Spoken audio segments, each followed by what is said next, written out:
Welcome to the Birch Legacies podcast. We are sharing stories celebrating the motivation, the perseverance, and the lifestyle choices necessary to reach the status of Birchlegger. That is, skiers who have completed 20 or more Birkies, Kortes, or a combination of both. We would love to hear from Birchleggers young and old who have a story to tell about what keeps them coming back year after year. Information about appearing on this podcast is in the podcast notes. Hi, folks, and welcome back to Birch Legacies. This is the second episode of the new season. This is the 25-26 ski season about to begin. We've had a few flakes, and while our episodes are generally evergreen, I wanted to make sure we had a chance to meet our current guest, Jerome, because he has a book out this fall that is going to be of interest to our listeners, and it's called The American Birkebeiner, the nation's greatest ski marathon. And Jerome, thanks for being on the show. And why don't you introduce yourself to folks? Yeah, Jerome Poling. A lot of people know me as Jerry Poling. I've been a resident of Eau Claire. I've worked in media most of my life, journalist at the Eau Claire Leader-Telegram for 27 years. And then I worked as a communications manager at University of Wisconsin-Stout for 15 years. And I just retired this past January. Okay, cool. So what was your beat at the newspaper? A little bit of everything. I started off as a sports writer, and that was kind of fueled my interest in the Birkie to some degree. Yeah. And I got to know a lot of skiers that way, but I eventually migrated to the newsroom and did a variety of things there as a columnist, front page editor, assistant managing editor, just reported as well, just a little bit of everything over the years. Okay. Really fascinating. I mean, it's the kind of job that I'm sure it's different. Many days are unique. Yeah, it's a very high energy atmosphere, a little bit like being in the Birkie. I mean, things can change any minute, and you've got a goal each day when you come to work at that newspaper out. Kind of like finishing the Birkie. When you get to that starting line, you got one goal. Yeah, get to that finish line. Yeah, and you've although we have an open-ended time on the other end, at least dusk is your deadline for the Birkebeiner. Yeah. Cool. So when I reached out to you and we talked a little bit about what we were going to talk about, I definitely want to get to your book, but this podcast features folks who have skied the Birkie a bunch of times, and you qualify as a Birchlegger. And so I wanted to start by just talking a little bit about that kind of thing, that, how you got into the Birkie and how that's, what it's done for you and how you've thought about it. And of course that led you to write the book. So we'll get to that. So why don't you talk a little bit about your own Birkebeiner memories? Maybe what year did you first do it? How many have you done? Yeah, I've done 25 Birkies and 4 Kortes. I started by doing 4 Kortes. Okay. And the first one was, I'll back up a little bit, 1982. I saw the Birkie for the first time, which interestingly was the first time it came down Main Street. And I was covering it as a sports writer. And very inspired by what I saw that day, just the pageantry of skiers starting on Main Street, the flood of skiers for hours, coming down that street, and just thinking this was a real spectacle. And I just loved being part of it just as a reporter on that day. It took me 4 years later before somebody invited me, said they were going up to the Korte, and they said, "Hey, anybody else want to come with me?" And I said, "Well, I'd skied a little bit, not very much." Yeah. And I thought, well, I'll give the Korte a whirl. It sounded a great event. I was just going to give it a try. It didn't go well. I wasn't prepared. I wasn't waxed well. I didn't dress well. Hadn't ever skied even as far as the Korte in my life. It wasn't a memorable day in terms of skiing for me, but I made it to the finish line. And then I took a few years after that before I finally I'd covered the Birkie a few more years, got really interested in the event itself, got to know skiers through my job, and kind of connected with the skiing community some. And I decided I wanted to go back and start skiing the race regularly. So I did 3 more Kortes and then did my first Birkie, and I think it was 94. Okay. And that was kind of it for me then. I just fell in love with it, and I wanted to do it every year after that, and I did. Yeah. So talk to me a little bit about what it means to cover the Birkie when you were at the start line or finish line or both. Yeah, it was you're kind of a dual purpose job at that time. It was trying to get a story that would appeal to the readers in the Eau Claire newspaper. So we were trying to cover some of the top local skiers, sure, but also try and catch up with the winners of the race and connect with them. And obviously the big story of the day is what international or national skier won and Yeah. who the top performers were. So I was trying to do a little bit of both and just give a kind of capture the flavor of that day's race, what the weather was like, how many skiers there were, what the conditions were like, but also what played out among the top skiers Sure. who were going down the trail that day. I was used to covering football and basketball and Yeah. baseball and all of those traditional sports, but I really loved the idea of this sort of niche sport and that there was a whole nother world out there that I hadn't really been exposed to growing up, and I was seeing it at the Birkie for the first time, and Yeah. I just love the whole atmosphere of the race, and I just wanted to be there every year. That's kind of a cool, perspective that you had, having, looked at it first from a spectator view and reporters, and then to just jump in and do it. So as you skied 25 Birkies and some Kortes, you mentioned your first Korte, difficult and all that. What were the memorable ones, the ones that maybe you felt right, or you hit the wax, or things, you had individual stories from those days? Yeah, the very first Birkie that I did was the year I learned to skate that winter. So Okay. I decided to switch from striding the quadrupeds that I'd done to skating. So it was a bit of a challenge for me to get up to speed as a skater and just Mm-hmm. learn how to skate, and then take on the Birkie that same winter. So it was a real feeling of accomplishment when I got toward the end of that race, coming down one of the final hills, knowing I was going to make it. Yeah. I'd never skied anywhere close to 30 Yeah. plus miles in my life. So to take on that challenge and that feeling of knowing that you have succeeded Yeah. in a major mental, physical challenge it was almost euphoric. And I Yeah. just Oh, felt yeah. so great. My legs felt like a couple blocks of wood. My Yeah. thighs were so tired. Yeah. And I didn't have a great time. I think my first time was 4:48 or something like that. But I think it was about That's 2 hours faster than me. My first one. I think it was about 3 years later when I finally learned to skate better, learned how to train better. And I think 97 it was a faster year. And I Yeah. believe I hit 3:36 and I couldn't believe it. And I thought, Yeah. wow, I was impressed with myself, Oh, even yeah. though I'm still a long ways behind a lot of skiers. But I thought, man, it was fun. It was fast. I felt like I knew what I was doing out there. It was just a super feeling to Yeah.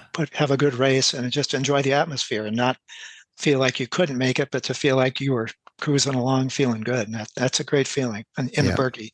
Yeah, for sure. I mean, I still have, there's a point somewhere in the ski race where I go, yeah, I'm going to make it this year. Okay, I got it.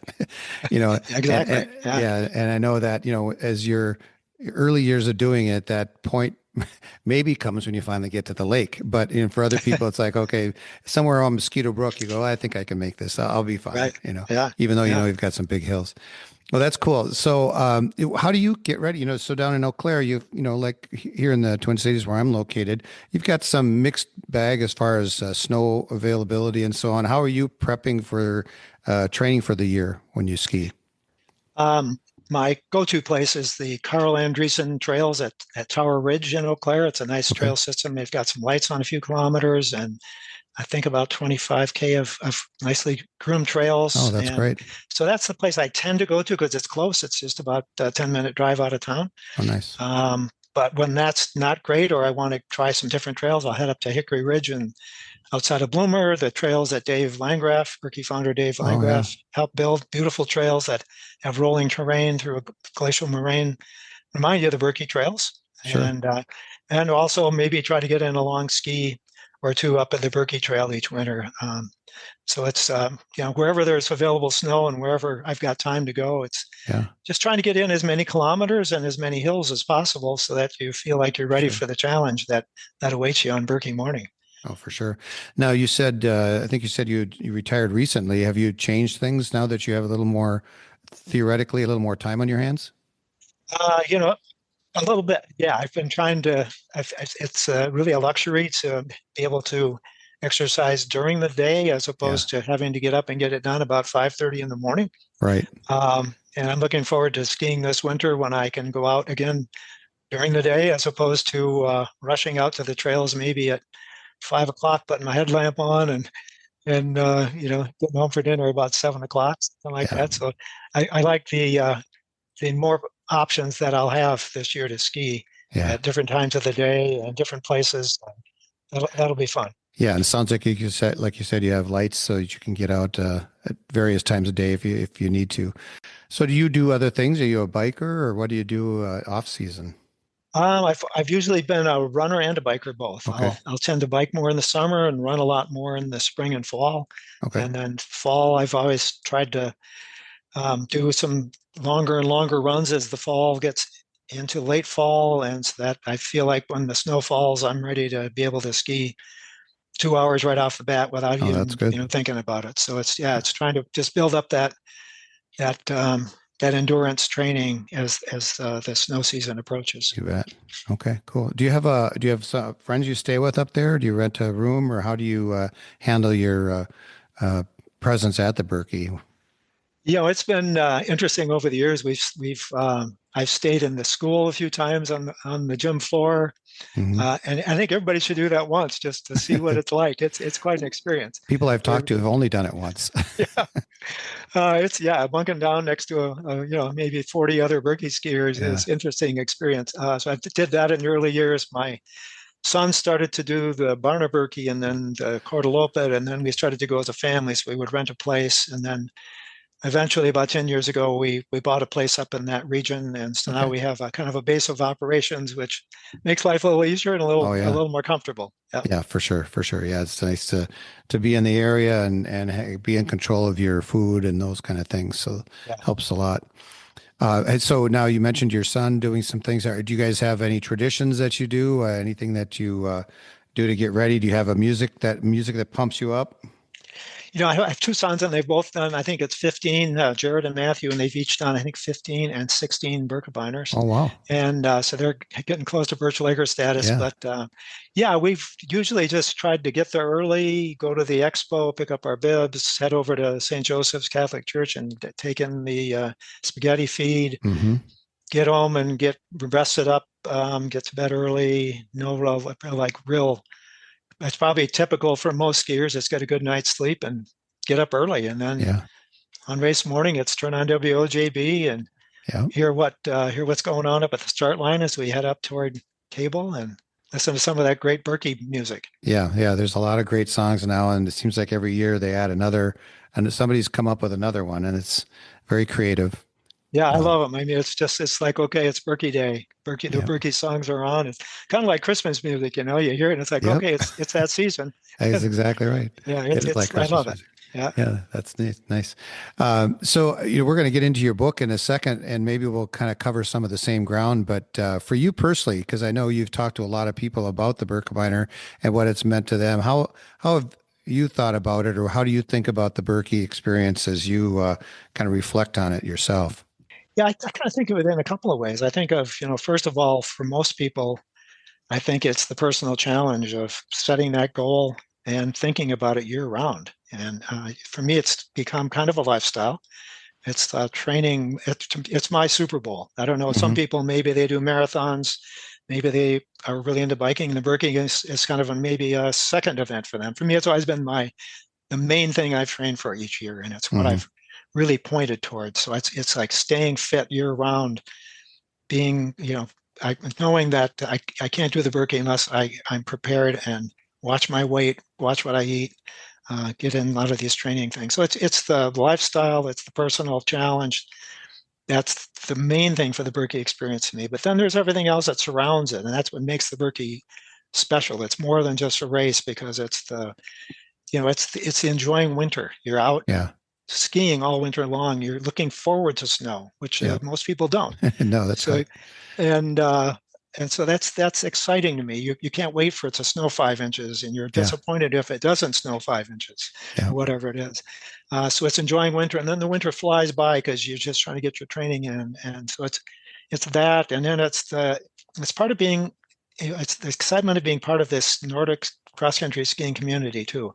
Seeing your friends on the trail, seeing them in the chalet, Yeah. talking to them about their training and where they're going to ski, and just making all these friendships with really inspiring, positive, great people. And so Hmm. that's part of it for me too. And then on race day, it's just the being part of this celebratory again, inspiring, positive atmosphere that makes the whole event, kind of makes your year in a way. I mean, it's just awesome to be at that starting line and see all of that energy, and then feel it on the course, and then of course coming up Main Street. So it's a personal challenge, but it's everything that surrounds the Birkie that makes it truly a special event, and something once you've done it, you just want to go back and keep being part of it as a skier, or maybe even as a volunteer at some point in your life, or just watching and supporting other skiers. Yeah. No, it is. I agree with everything you said, and it also is kind of a theme running through the interviews I've done so far for this podcast. Is a very similar feeling, and I think that's the reason I wanted to make sure people could hear these stories, because I think people that are at number 8 or at 4 or at 12 or whatever, they're like, oh wow, how do I get one of those purple bibs, and what do those people think, and how are they doing it, and yeah, you're definitely reflecting that the theme, the DNA that kind of runs through the folks that do it, men and women, young and old. Cool that your two sons are already practically Birchleggers. That'll be it's been fun. Just a great bonding thing with to be able to have these memories with my family. And my wife doesn't ski the Birkie, but she's there every year too. And I've got grandkids now who are coming along and starting to see what this is all about, and hoping that they will pick up the sport as well. So I think this would be a great time to transition over and talk about your book. And I'm sure a lot of the same things are coming through in that. And those of us that are interested, I personally can't wait to get my hands on it. And we'll talk about how you can do that and when you might do it in person. But why don't you just tell us about the inspiration for the book and whatever you'd like to talk about. Yeah, I'll just tell you kind of a synopsis of the book first. Yeah.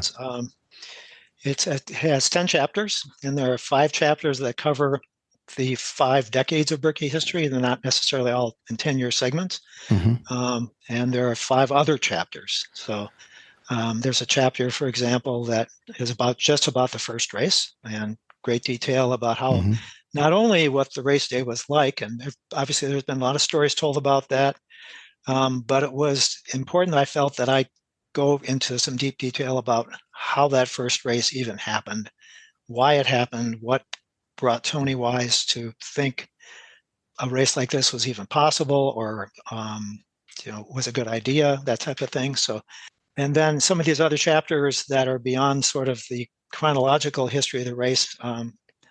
Chapter just about Tony Wise. It's kind of a mini biography of who this man was, that really was his idea to get this thing off the ground. He had inspirations from various people to sort of tell him it might be a good idea, but he's the one who pulled the trigger and made it happen.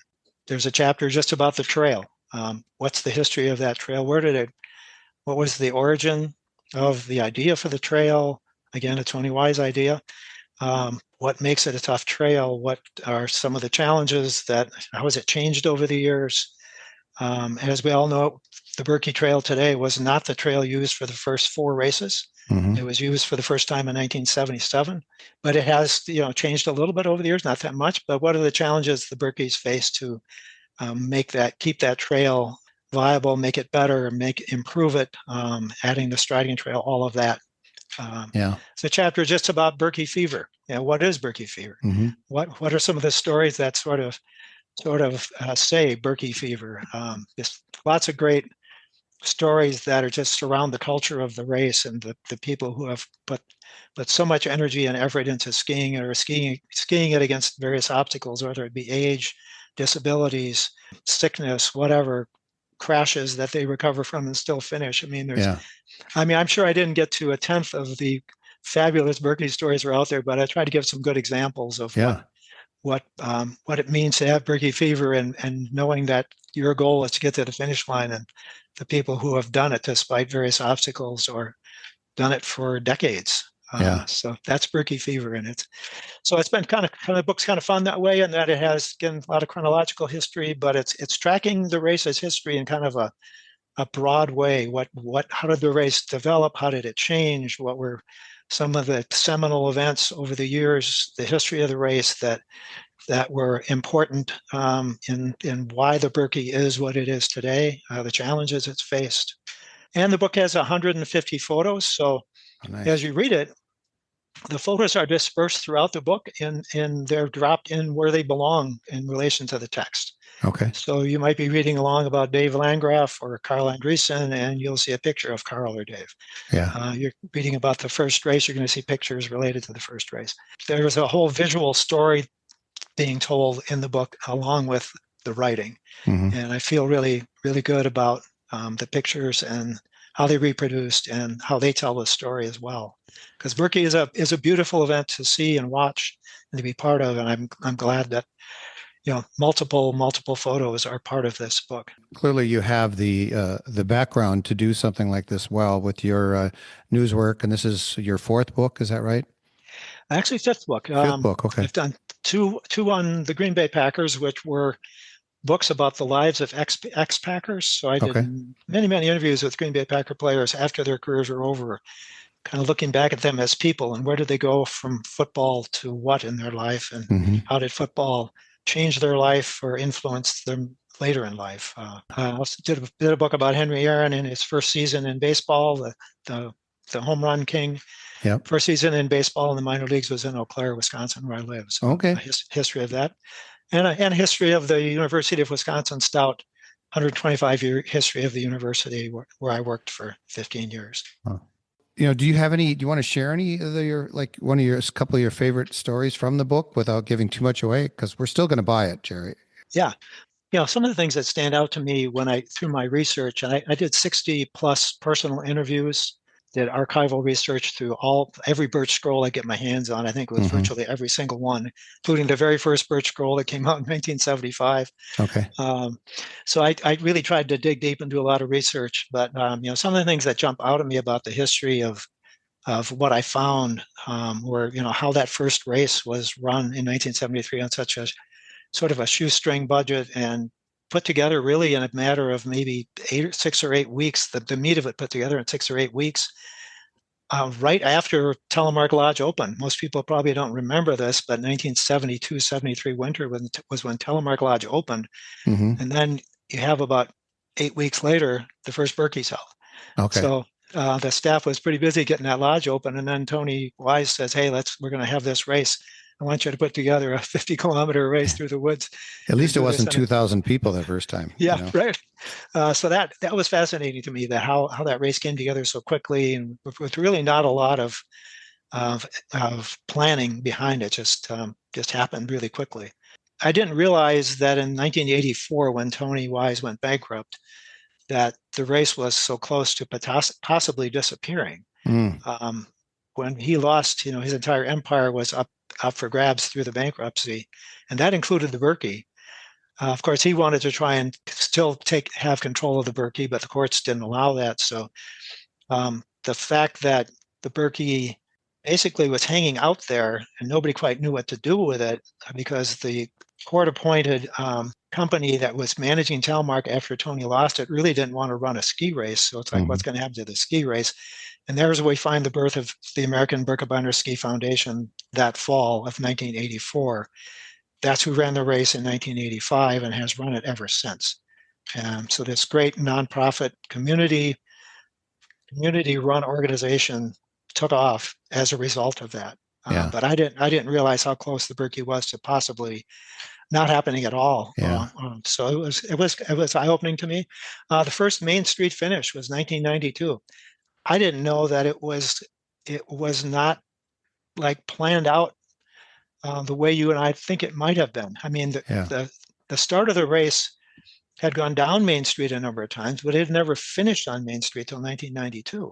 I didn't realize it was that recent. I was thinking it was not that's 33 years or 32 years ago, but it does feel recent to me. Yeah, but I think if you read the book, you'll read a little more about how that came about. And it wasn't, let's just say it wasn't a unanimous decision by the board to switch it to a Main Street finish.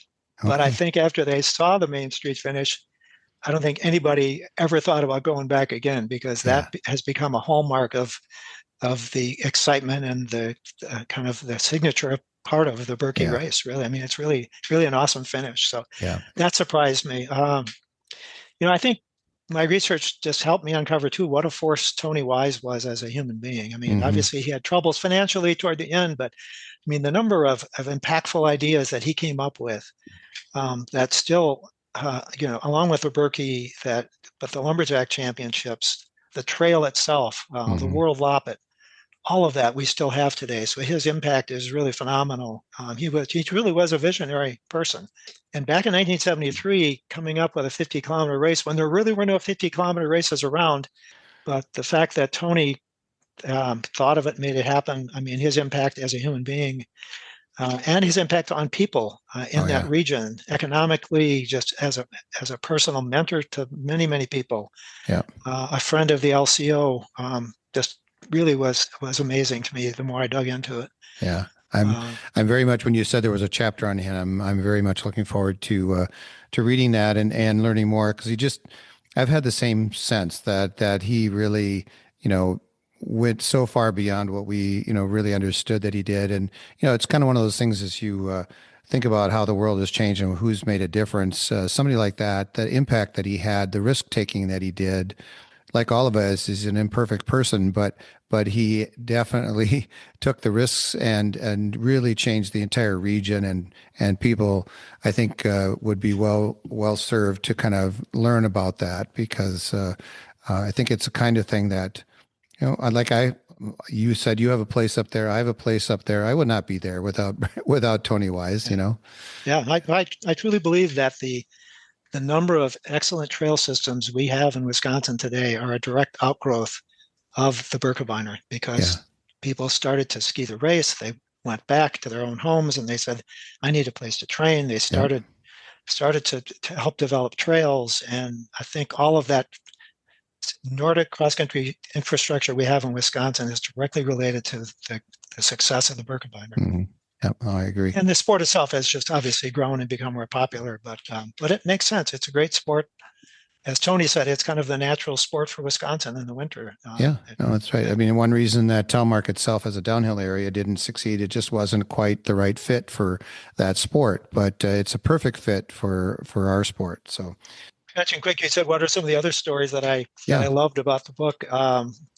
This winter of 75, 76, when the U.S. Olympic team came to train at Telemark, because there wasn't snow somewhere out in Lake Placid, where they originally were going to intend to train, and Bill Koch training there that winter along with Marty Hall's teams, and then just 8 weeks later winning this first Olympic medal for the U.S. In the Olympics in Europe. With the marathon skate.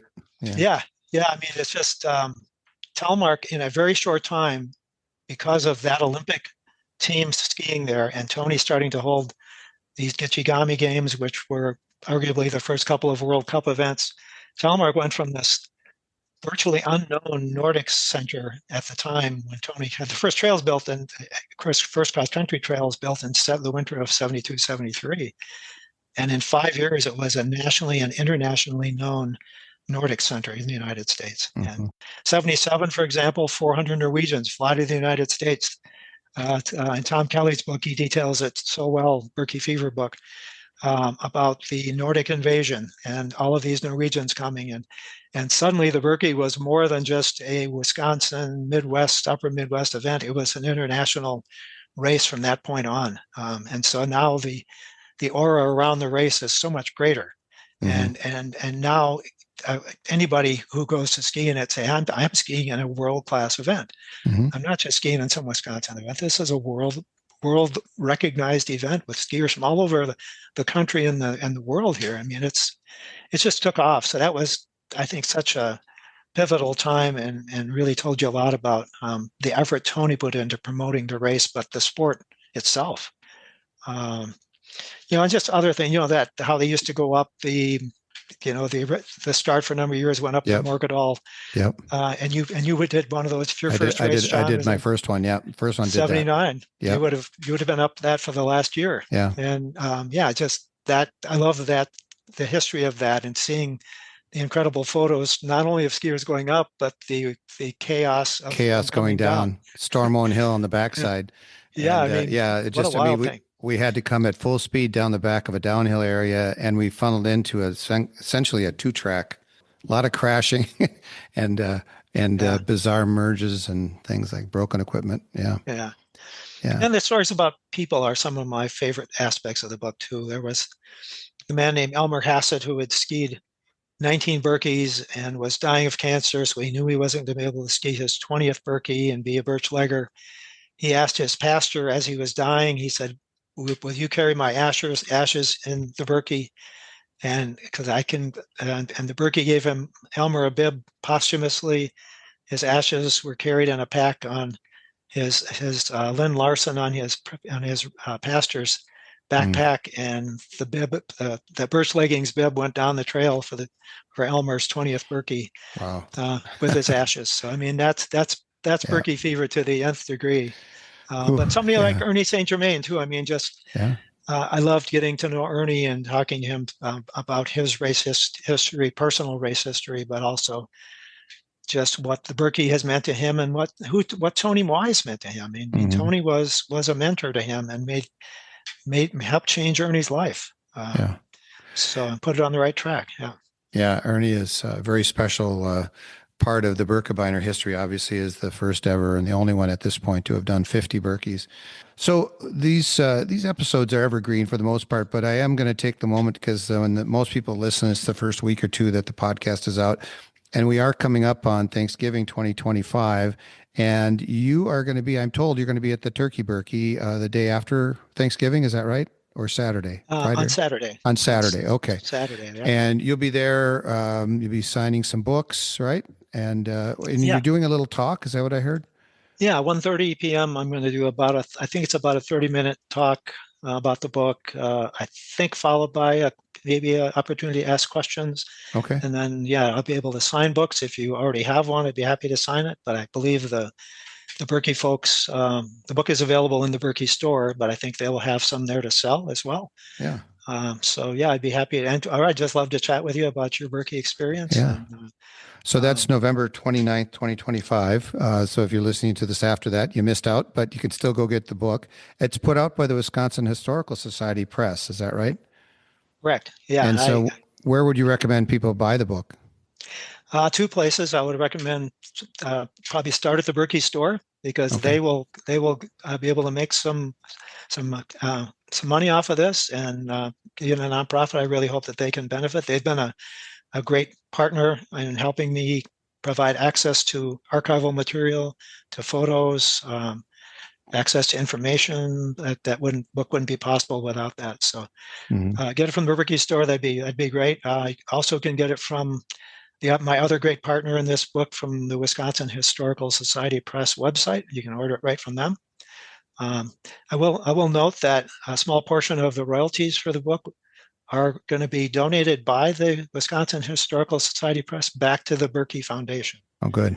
That's great. So they recognize that this is a true Wisconsin event that is part of the culture of Wisconsin, and they want to support the Yeah. Birkie as well. Yeah. And if you're listening, you've got plenty of time to pick that book up or order it and have it in hand. And I imagine if so many people listening have multiple family members that ski the Birkie, I can think of you need to pick up 4 or 5 copies of this book so that everyone gets one, because it should be on everyone's coffee table or at their cabin. It's going to be at my cabin. For sure. And I will pick one up on Saturday, the 29th, and have a chance to shake your hand. And I'll probably have already skied and changed into some dry clothes, hopefully, for everyone's benefit. But I'm looking forward to meeting you in person there and listening to some more stories about your book and about your time with the Birkebeiner and the various legends that have skied it in the past. So, anything else that you'd like to share about it, Jerome? Just I truly enjoyed the opportunity, and I felt like it was an honor to really have the opportunity to write this book. And I really tried to put my heart into it because I know as a skier how much it means to other skiers, this race. And so I really wanted to not only write it from a perspective of, if you've skied this race that you many years and you know it, that you'll still find something new and learn Hmm. about more about the race than even you thought you knew. So I wanted Yeah. to really dig deep and provide fresh information in deeper detail maybe than you thought you had known about the race. But I also wanted to write it from the perspective of, I think the Birkie deserves this attention, and I want people who maybe have never skied the race or might want to ski it to read this and get inspired by it and say, hey, that's something I could do. Or I just appreciate that I've heard about this event and this is the full story of it. And I never knew this and this and that about it. So Yeah. I really wanted to put my best effort into it and honor the commitment that, that I have had toward the Birkie in my life, but all other skiers have made to the Birkie, and make this a celebration of the Birkie, the book itself. Yeah, well, that's great. Well, I really appreciate the fact that you took the time to do it and to do it well. And, it's a job that needed doing. I mean, I think you mentioned that the other book that was just about the first 10 years, what was that book called? That was called Birkie Fever by Tom Kelly, who was Yeah. Tony's original publicity director for the race. Yeah. Right. So, I mean, it's been a long time since someone's written a comprehensive history about it, and it's about time. And I'm really glad that you were the one to do it. And thank you so much for being on our podcast today. And again, this is the kind of thing that people will go back to and reread and look at the pictures and try to find themselves or find someone they know or just learn about the Birkie, like you said. So again, thank you so much for your time today and sharing that story, and good luck with your training for this year. Thank you, John. It's been a pleasure talking with you and talking about the Birkie, and I wish everybody best of luck on the trails. Hope for snow and hiya hiya. Hiya hiya. Thanks for listening. You can purchase Jerry's book, American Birkebeiner, the nation's greatest ski marathon, at the Birkie store or by using links in the podcast notes. Be sure to buy a copy for all the Birkie skiers in your life. They'll really appreciate it, and a portion of the proceeds will go to support the ABSF. Please check out the podcast notes to see links to the Birch Leggings Club and the Birkie website. If you've skied a combination of 20 Birkies and or Kortes, I encourage you to join the Birch Leggings Club. If you'd like to tell your Birkie story, please contact me, John Peterson, at my email in the podcast notes or by filling out the guest information form linked there. Please subscribe to our podcast wherever you get your podcasts and leave a review. You can also text us directly from your phone or computer using the quick link in the notes to let us know how we're doing.